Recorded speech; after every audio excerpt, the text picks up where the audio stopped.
Good morning, all. Good morning. Welcome to a new month, a new week, a new day. And what better to start your Monday off but with glow? So, as you guys are coming in today, I'm going to say God has led us to really kind of transform the way that we have been bringing the word. The whole purpose of Glow is to give you guys a biblical perspective as well as a therapeutic approach.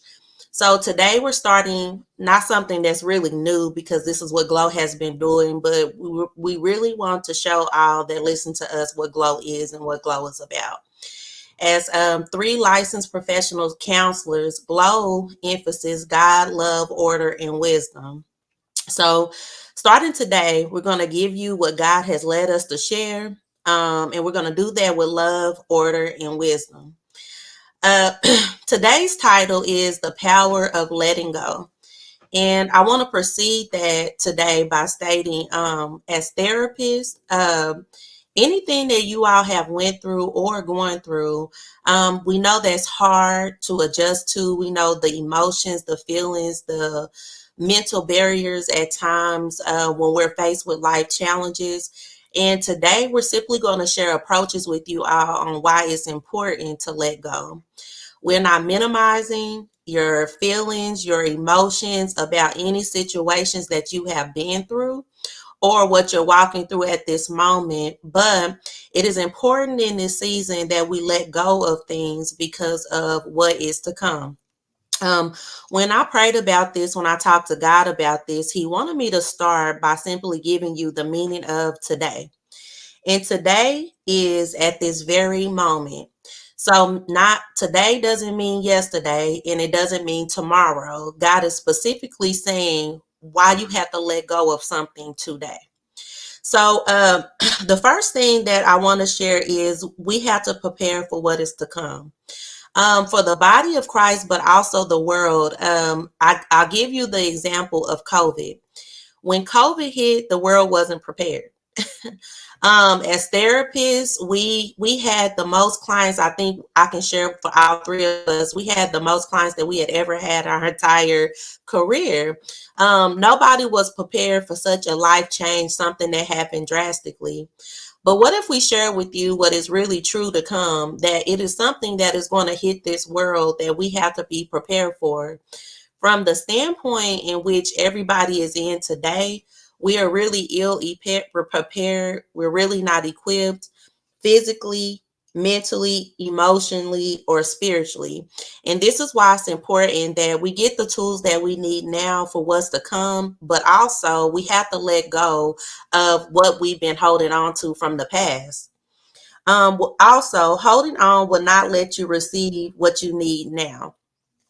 Just imagine if you have something in your hand and I'm trying to give you something else.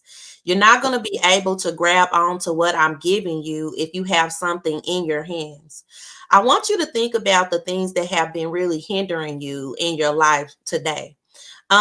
These things are pretty much a hindrance to what you need to get now. Uh, Another statement that I wrote down, there is nothing we can do about the past, so why stay in it, which is true. I think about the story of Lot's wife. And in that story, they were headed somewhere, they were moving forward. Well, when she turned and looked back to the back, what we all do, we look at the past, she turned into a pillar of salt. There is nothing in your past that is going to help you specifically with today or moving forward. Anything that we have went through thus far is a building point for us, but God doesn't intend for us to stay in it. I want you to think about the things that you've been kind of dealing with. And we know it as therapists, sometimes people have childhood trauma. You can be 30, 40, 50, 60, still stuck in a 6-year-old mind state, still stuck in a 6-year-old emotional state because you haven't let go of the thing that happened in your past.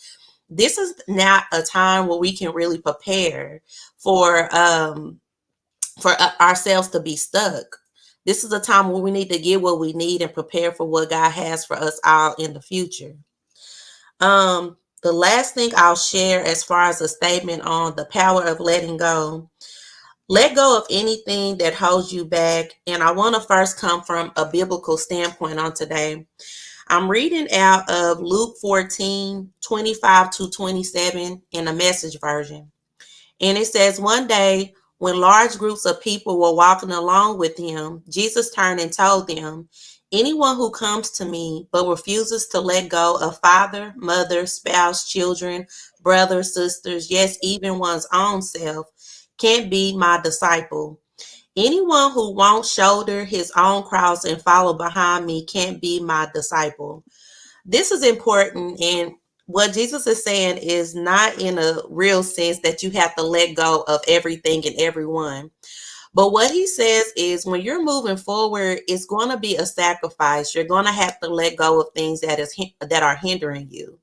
If you have friends that don't support your healthiness, if you have people around you that don't support you moving forward, letting go of things that hold you back, those are people that you need to let go. I will say, even as a person in my own life, I had to let go of my anger, let go of things that I knew that was holding me back so I could move forward. When he says that you have to let go of self, self means that you have your own self and your own will in mind, meaning you're not worried about anyone or anything other than you. And this is what God is saying. In order for us to be disciples means that you have to be disciplined, means that there is an order that has to go in, and it starts with letting go. I want to share with you some therapeutic approaches that I've came up with. And if you have a pen, if you have a notepad, I think it will be good starting from now on when you listen to Glow to have that, because we're going to be sharing things that you all need. So my therapeutic approach is to take an evaluation of your life, where you are now, and be honest with yourself. What is holding you back? So I want you to think about things that you've been holding on to that it's just time to let go of. Maybe thoughts, it may be people, it may be past traumas, it may be mindsets, it may be negative thoughts. Whatever it is that is hindering you from moving forward, it's crucial that we embrace this, growth process, because something is about to affect us all, and God wants us all to be equipped. That's my part. Any feedback, ladies? I was just gonna say, I mean, it's good as far as the approach that you gave, because that was what I was thinking about, is understanding the negative thought processes and letting Mhm. go of those. And but now you have to replace those negative thoughts with positive affirmations. You have to believe what you want about yourself versus allowing your thoughts to consume you to make you believe that you're something that you're not. And so I think it will be good just to think about those negative things, write those out, what you're hearing, but then now combat them with positive things and the things that you really want to see and know about yourself versus what you have allowed to continue to overtake you in a negative way. So it's time to shift the negative thought processes and start thinking more positive about ourselves. I agree. Thank you, Tatiana. I was just going to add that we often think that when God takes something from us, especially those things that at a certain part of our life we perceived as good, that He can't give us something better. And so we always have the mindset that something, if I let this go, then I have nothing. I have nothing else. I have nothing to replace it. And the God we serve wants us to have the best, not mediocre, not just okay, something that we know isn't good for us. So if we look at it of letting go of certain things that we know aren't good for us or people, look at it as I'm going to replace this with things that are much better for me. I'm going to get this replaced with people that are much better for me in the journey that in life that I'm headed right now. We always look at loss as a negative thing, right? This, or I can't be friends with this person. Or I have to let this relationship go, or this job isn't for me. But I mean, it did pay me. But in reality, if you look at it as there is something better, as opposed to I'm losing this small, minute thing. I think of the meme that I see online where it shows that a picture of Jesus, and he has this huge teddy bear behind him, and the child in front of him has this small teddy bear, and she doesn't want to let the small teddy bear go on because she doesn't know he has the huge teddy bear to give her something much larger. and better than she currently has, but she wants to hold on to the small, minute thing. And I think that's how we oftentimes look at having to let things go, is that there is impossible to be something better on the other side. It's good. Yep. It's always something better. Well, ladies, I'll let you guys share your approach for today. One of the things when I talk to clients about letting things go, particularly things that are well far in the past, I do a very um, I make them look at themselves. And so where we talked about clients with specifically with like childhood trauma, whatever that trauma is that they've been holding on for 10, 15, 20 years, I ask them very simple, direct questions such as, how has this helped you? How has this moved your life forward? Is there anything you can do about that situation now that's 20 years later? And of course, the answer to those questions are going to be very direct and easy, like no. Then why are you holding on to it? It serves you no purpose. And so when it's something that's very simple, but when they look at it directly in their lives, you're like, well, that is, yeah. So why would you hold on to something that serves you no purpose, right? It's like having having things in your home. Like I think about old batteries. I heard people keep old batteries. Like it serves you no purpose. Hey, Why do you keep them? They don't work. Like just throw them in the trash can. You know, and it's you hear me say, well, you never know. It may start working again. You gotta put it in. It doesn't work. Let it go. You can throw it in the trash can. And if they view it that way, as this serves no purpose, it helping me, it does not do anything for me in a positive light in my um in my life. I'm holding on to this, and I cannot do anything to change it. Then let it go. It's now that process isn't a simple process. We do dig deeper to get to those steps, like you said, the practical applications to get to that point. But I have to get them to. We have to first get to the point of understanding that they know it does not serve them. It's not doing anything positive for you, as opposed to holding on to something so hard and so tight, and all the emotions attached to it when it's not serving you any positive purpose in your life. I think that's good. I wrote down if it doesn't work. And so what you said is true. I think as a people, we find it comforting to hold on to things even when it's past time to let things go. And as therapists, we do understand it is a process, but the wisdom that we're sharing today out of love is if something is not no longer working in your life, now is a good time to let it go. Now, this could be relationships, this could be jobs, again, this could be mindsets, this could be habits. You know, we've all been on a fitness journey, a physical fitness journey. And I'm not saying we don't have our times where we kind of eat what we want to eat, but for the most part, we understood what we put in our body affects our entire life. And it took what to 30s to really realize this. But we had to do something different if we wanted to see some different results. The power of letting go allows you to get to the genius of who you are. It's a discipline.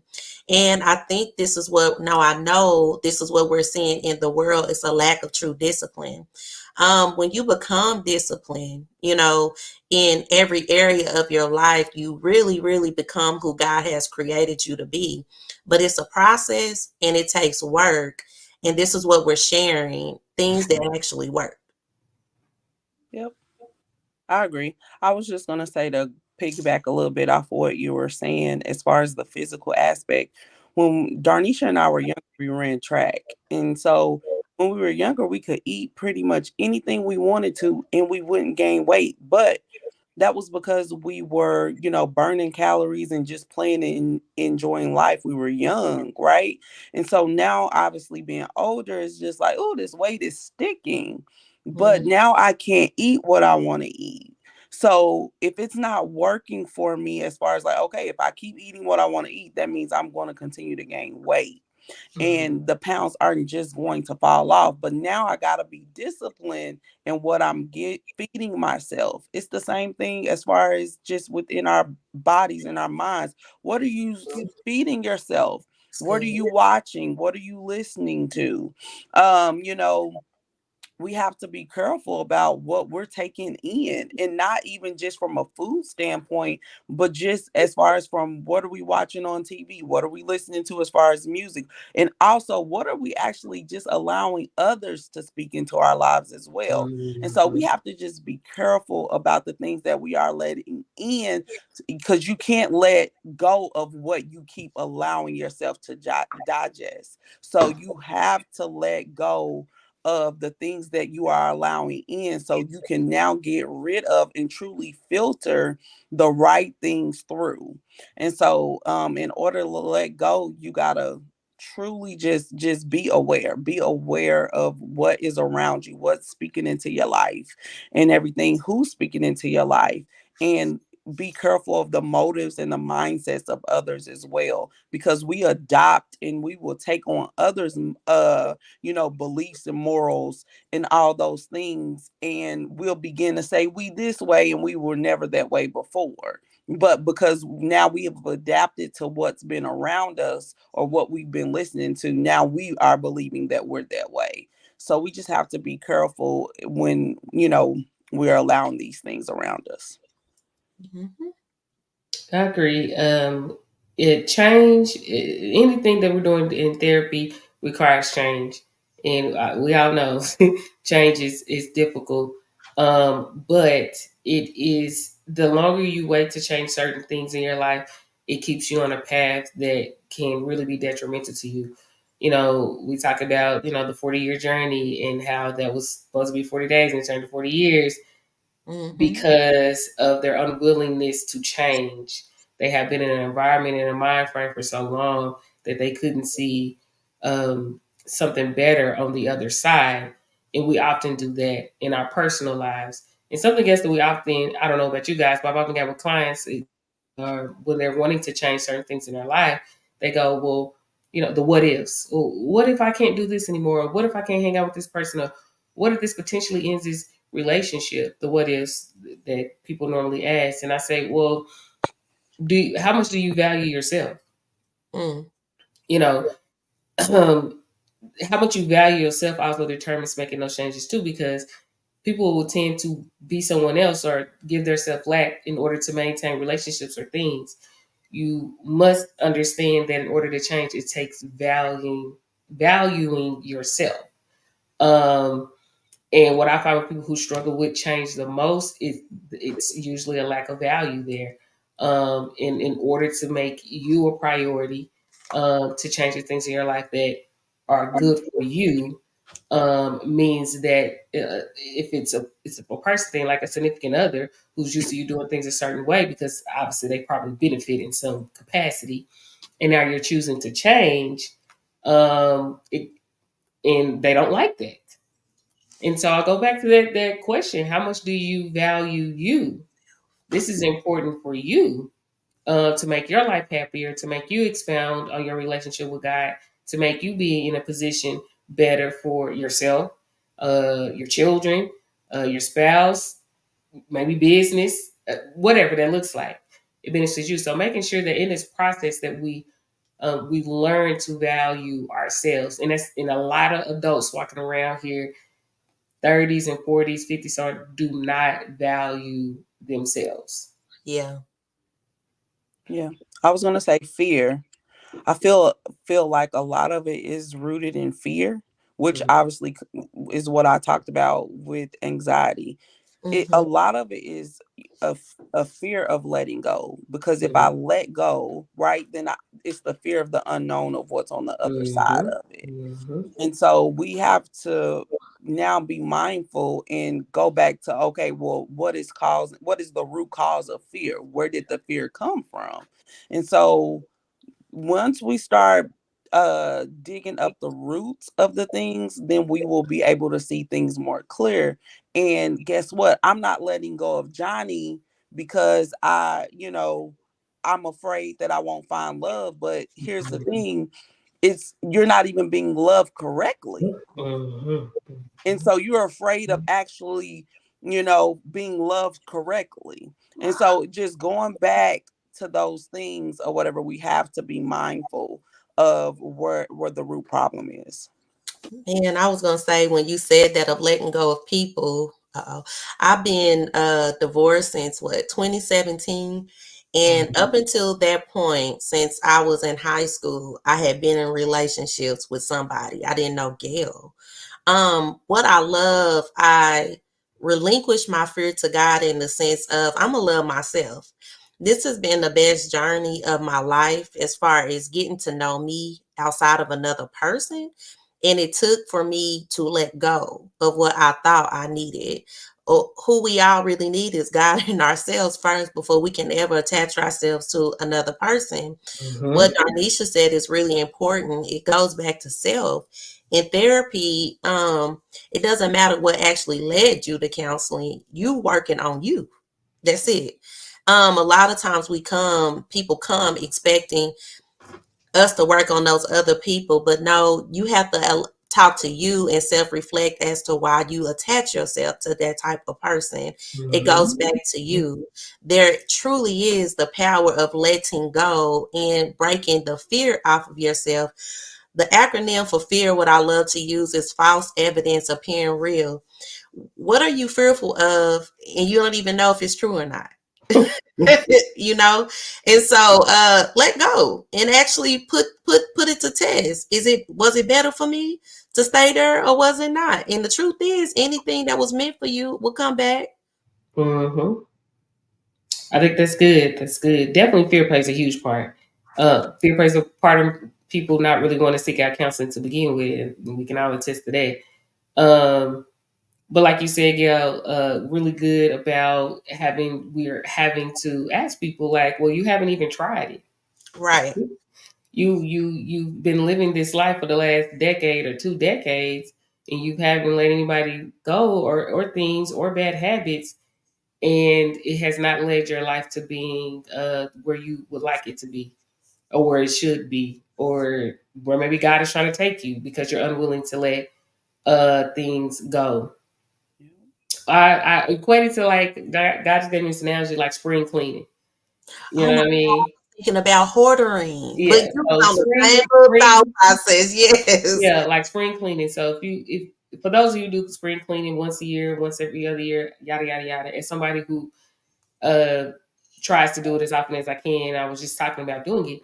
We go through those things and get you where those things that we don't use, haven't used in a very long time, don't need, probably didn't need when we bought it, yada yada yada, in order to clear space for the things that we really care about, really need, and really like, right?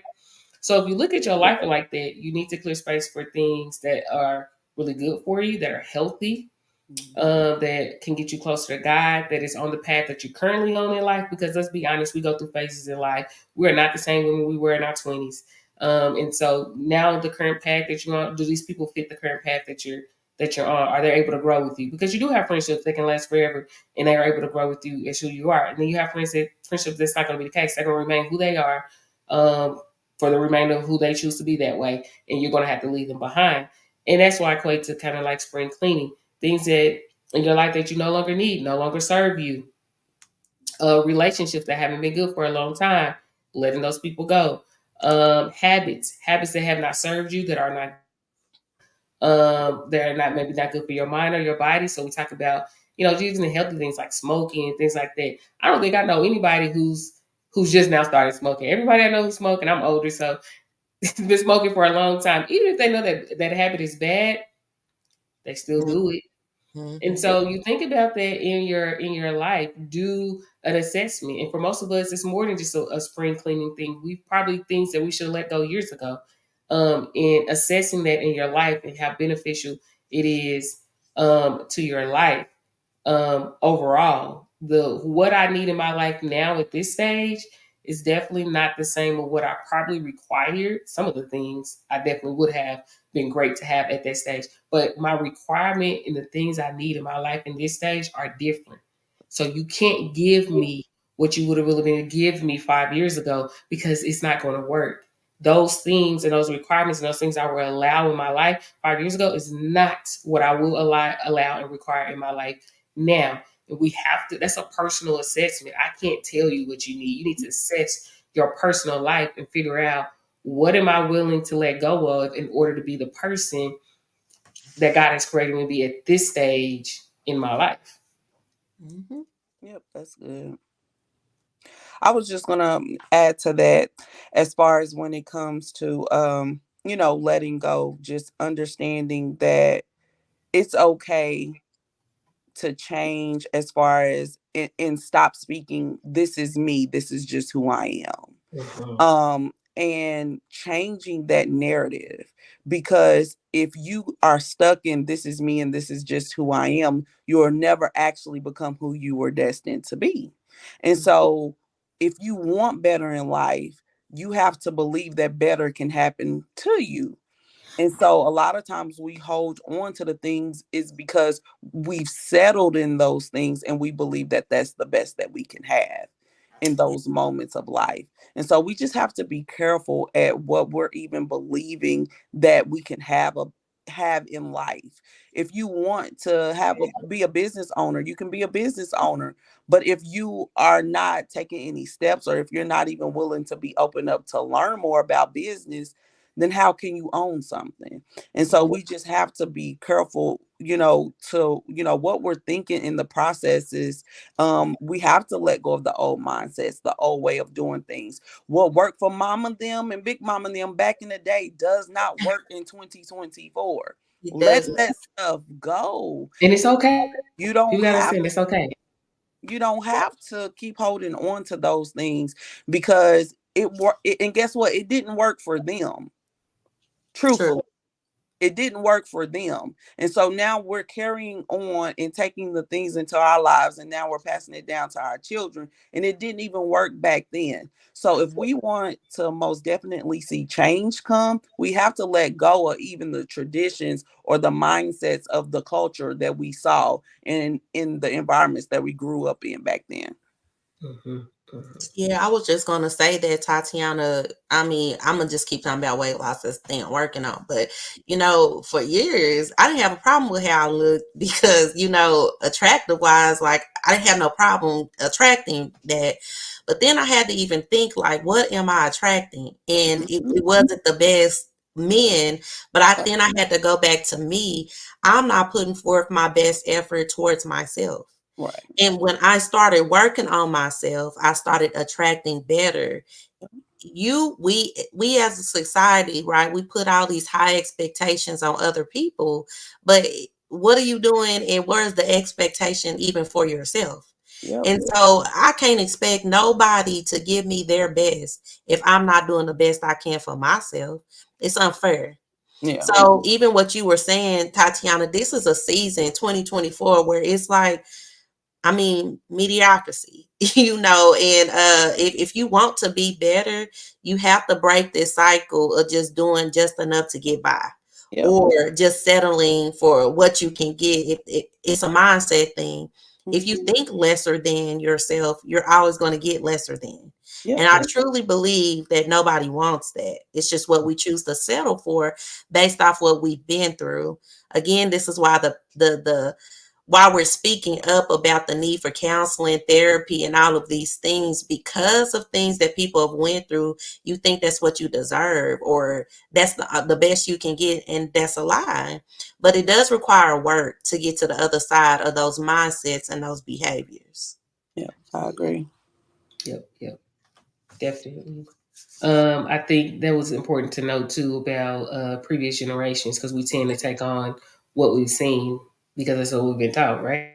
Mm-hmm. Um, in teaching the mind last this past weekend, we talked about what do we need to unlearn Oh yeah. and then relearn a new habit or a new mindset that is more positive and conducive for the person that we're trying to be. In reality, a lot of people need to just unlearn a lot of bad stuff. If Mm-hmm. we're gonna be real honest with you, especially people who are stuck in the past and letting go. Reason they not can't let go is because they have learned a lot of bad habits and mindsets. Mm-hmm. Oh, if you stay this amount of time, then he'll eventually marry. Y'all been together 10 years. Like, Right. if you just stick on a little bit long, like, You y'all, like it, you know I what I'm love it. saying? Oh, it's okay if he talk a little crazy to me and call me out my name. He still come home. Things. bad habits and unlearning these mindsets that are not conducive or healthy. You know what I'm saying? Even when you're talking about, because I've counseled a lot of kids over the years, we all have. Even parenting, and I know you guys are parenting, and you've had to change your parenting over time and over the years because of things um, that you've heard and realized this is not going to work for me and my family. And so we it's a lot of unlearning that has to be done in our society. A lot of unlearning that has to be done, and understanding we're living in a time where we have to create better habits and mindsets in order to survive the coming years to come, and that we can't 100% totally depend on the past. And that's tough, because we believe in understanding the past and how important it is, and it's crucial to the culture, and it definitely 100% is. But just because I need to know it doesn't mean that's how I got to live my life. Right. Mhm. And so that's the biggest thing that people need to understand, especially our people, is that yeah, it's important to know, how Mama survived, and all of these things and such, and how Papa was a good man to a certain extent. Once you really learn all the aspects of that relationship, you start to kind of rethink that good man Three family mentality. history, but Yeah. yeah. So we have to understand is that we're in a time where the standards and the things are different. We can't function in that mind frame because you're killing generations. Mm, Literally. Like, that's not even a understatement. As we know, the state of children in this country today, um, you changing yourself, we don't understand the changes about us, but when we do it, we affect so many people. You know yep. what I'm saying? We affect so many people with our positive change. And I'm within your home. I'm even talking about strangers, co-workers. Our change within ourselves affects so many people. And so we have to be mindful of what we're putting out there. And I want the best version of me. I don't know about nobody else, but I want the best version of me that makes me happy, the version that God wants me to live and fulfill, and the version of me that I'm gonna obviously present to other people. And so this change is not only going to change the inner you, because therapy is definitely, we always say, is that it's the inner work, that it will change the inner you so that it will present on the outside of you. But if you don't do the inner work, we can be fake with the outer us all day long. We see it on social media all day long, where we see a persona and a facade, and then people's actual lives are actually totally different because the inner of them hasn't changed. They're just putting on a facade. I want what represents the inside of me to be what represents the outside of me, and that means that we can't take everything with us. We can have an account of it. I'm not saying forget everything in the past, but we can't always take all that stuff with us, or people, or things, or habits, etc., etc. Yeah. Tatiana, would you like to share your approach to this topic? Huh? No, just like feel like I've shared a lot. I feel like I shared a lot. But the last thing that I just want for us to understand is that either we are going to continue to be infectious, or either we're going to now start to be the effect. And so Mm. That is good. that is the only thing that I really want people to think about. Do you want to be the infection, or do you want to just be the one that affects, to be the cause and now the effect of something new? Mhm. That's That's good. good. I wanted to read some comments. I think that was more coming from my page today, but Miss Crystal said, "Say that," and she said Darnisha's up there glowing. um, Jasmine said, "Amen." And hey, Jabriel, she said, "Oh wow, I definitely needed to hear this today. Y'all are on it." Miss Crystal says, "Consciousness is key, and maturity and mindset is a part of growth. Habits are strongholds, and the inner does come out outwardly." So yeah, whatever you put in is definitely what's going to be out on the outside. You can be the most beautifulest person outwardly, but with ugly heart, ugly soul, and people will see that. Doesn't matter how pretty you are on the outside. So in closing, or just sharing my thoughts on it, is we have to release whatever is holding us back. Absolutely. Um, Definitely let go of anything that is no longer serving you Mhm. or has your best interests at heart or doesn't represent what you inspire to for your future. So if I know that I want to be healthy, wealthy, successful in every area of my life, it's time for me to let go of anything that is going to hold me back or prevent me from moving forward. This is a time where we take inventory of our lives, and we don't necessarily have to explain that to other people while we're trying to make a better choice or a change for ourselves. I see it all the time on social media. They be like, why are you waiting until you're 30 to start doing this and doing that? Because I'm here today. And today I choose to do something different. That's And it. don't worry about people's opinions of why you want to be better or want better for yourself. Mhm. Yeah, that's good. That's it. All right. Well, that's Glow for today. I want to thank everybody that took time out to listen. Please listen, tag, and share this. We'll be back on Wednesday with our Wednesday Wisdom. And I just want to say this is a month since June we have been celebrating freedom and liberty. And this is no time like the present to let go, really free yourself from things that have been keeping you bound and things that no longer serve you. Have a blessed one, everyone.